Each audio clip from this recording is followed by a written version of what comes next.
Mārtiņ, es ceļu māju. Kādus logus tu man ieteiktu? Tev atkarībā no budžeta kabatās, kas ir. Nu, pieņemsim viduvējais. Viduvējais?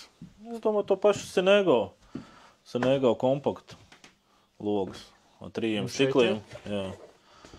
Ar 3 stikliem, 8 cm rāmis. Pilnīgi normāls mūsdienu logs.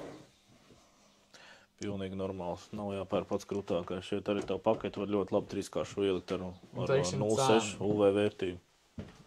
Teiksim tā, nu kā būtu, ja es piesūtīšu 8 logus, kam tur 2 metri reiz metrs, un cik būtu, piemēram, montāža klātam visam pasākumam? Tur jāsūt pieprasījums, jo jāņem vērā montāžai, vai ir vecie logi, ir vai nav.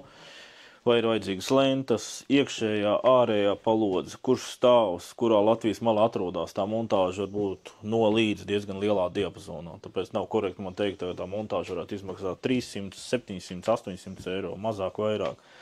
Tur jāatrunā vairāk punktu, lai precizētu montāžas izmaksas.